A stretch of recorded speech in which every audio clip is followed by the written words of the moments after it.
Welcome back to Pattrn. We love our furry friends. Their waste, not so much. Yeah, and if you're picking up their waste in a plastic bag, you've probably thought this cannot be good for the planet, right? So what are your options? Well, Miles Stubblefield is a founder of Buffalo Worm Works. W-O-R-M is what I'm saying there. And he joins us now to talk about what this is. Now, you found another solution, and it includes worms. So how exactly does our animal trash, how do I say that nicely, and the worms waste, how do they all get along?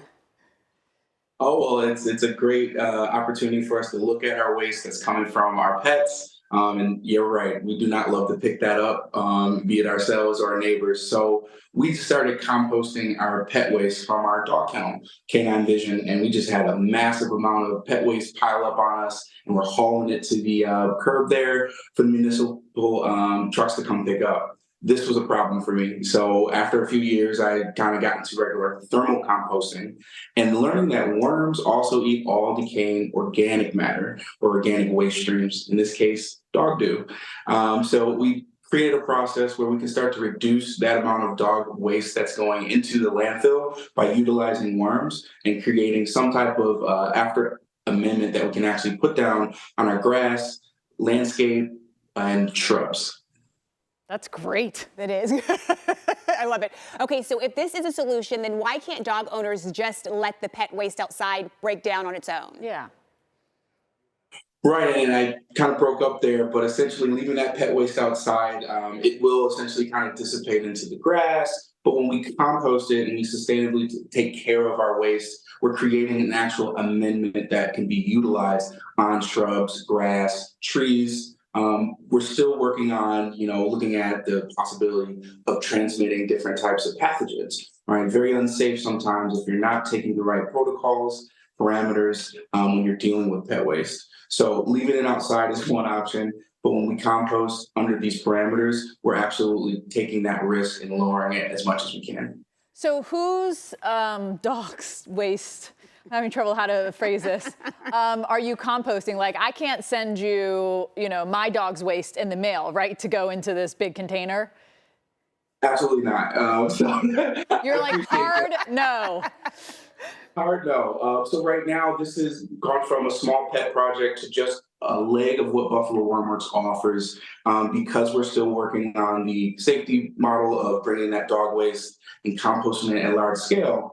We actually have membership subscriptions for food waste scraps. So we pick up food waste scraps from.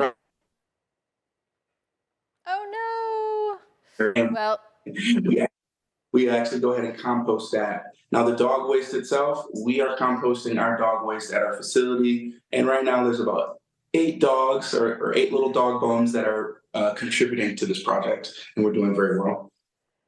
Okay, so you are helping people try this on their own. So since you're not taking ours through the mail. Yeah, what do we need to do, right? Exactly, what do we need to do?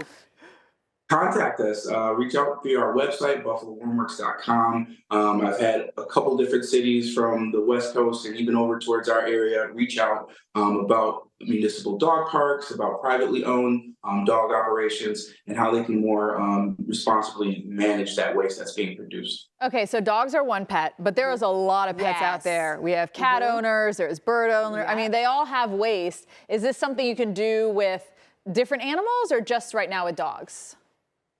So different animals, yes. I know for a fact your large animals are kind of really easy to compost. But when we talk about pet animals in our home, we work with people who have small rodents.